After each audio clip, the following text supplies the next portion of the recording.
भारत की बात के यूट्यूब चैनल पे मैं एडवोकेट सिद्धार्थ राणा आपका स्वागत करता हूं।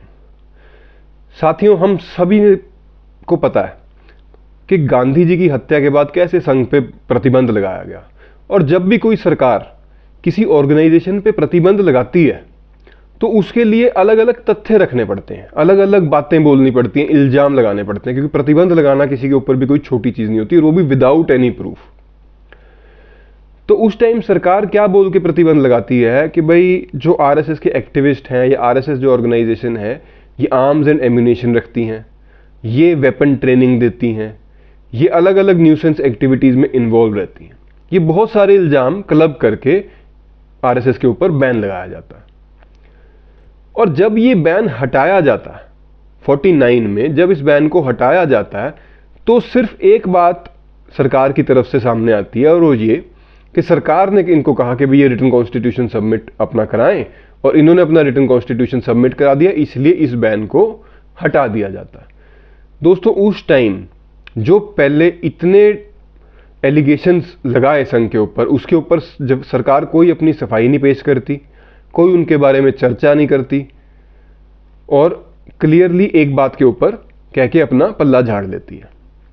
बहुत लंबा एक आंदोलन चलता है जब ये संघ पे से प्रतिबंध हटाया जाता है दोस्तों। लेकिन कुछ चीजें ऐसी होती हैं जिनको बारी बारी अग्नि परीक्षा देनी पड़ती है। ऐसी ही एक अग्नि परीक्षा संघ को भी और देनी थी।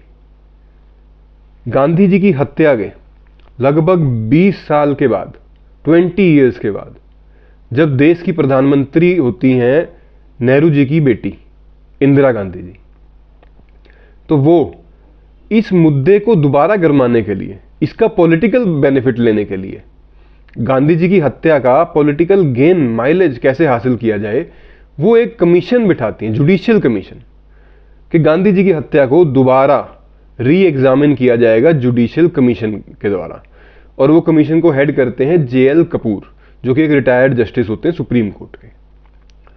दोस्तों, JL कपूर जी अपना पूरा ईमानदारी से, बड़ी निष्ठा के साथ 1966 में ये कमीशन गठित किया जाता है। वो 1969 में अपनी एक रिपोर्ट पेश करते हैं, और उस रिपोर्ट में वो क्लियरली ये मेंशन करते हैं कि बहुत एक लंबे एग्जामिनेशन के बाद, 100 से ज्यादा लोगों को एग्जामिन करने के बाद, वो इस नतीजे पे पहुंचे हैं, इस रिपोर्ट को तैयार करने के लिए, कि एक भी व्यक्ति गांधी जी की हत्या में इन्वॉल्व नहीं था।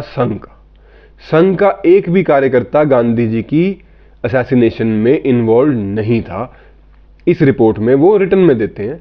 और साथ ही वो क्या कहते हैं कि आरएसएस और गांधीयन, एक गांधीयन फिलॉसफी जो होती है, आरएसएस और उसमें कोई मैच नहीं। आरएसएस की विचारधारा अलग है, गांधीयन विचारधारा अलग है, इस बात में कोई शक नहीं है। लेकिन ये विचारधारा का जो मतभेद है, ये इतना आगे नहीं जा सकता कि कोई भी आरएसएस का व्यक्ति गांधी जी को पर्सनली हार्म कर पाए। ऐसी एक व्याख्या वो अपनी रिपोर्ट में देते हैं। साथियों, ये इससे पहले भी हुआ है। 1949 की जो CWC की, कांग्रेस वर्किंग कमेटी की जब बैठक हुई थी, तब भी आवाज उठी थी कि भाई संघ को और कांग्रेस को इकट्ठे मिलकर काम करना चाहिए।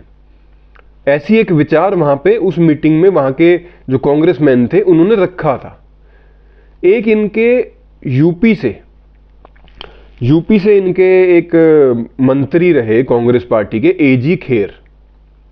वो क्या कहते हैं, उनका भी बड़ा अच्छा तर्क था।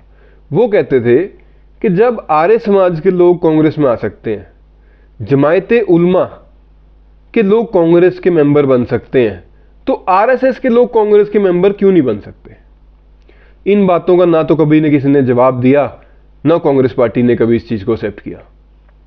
लेकिन आज भी आरएसएस को ऐसी अपशब्द जो राहुल गांधी जी द्वारा या कांग्रेस पार्टी जी द्वारा या सोनिया गांधी जी द्वारा समय समय पर झेलने पड़ते हैं, ये जो लगातार एक अग्नि परीक्षा संघ की चल रही है, ये तो भगवान जानता है कि कब बंद होगी।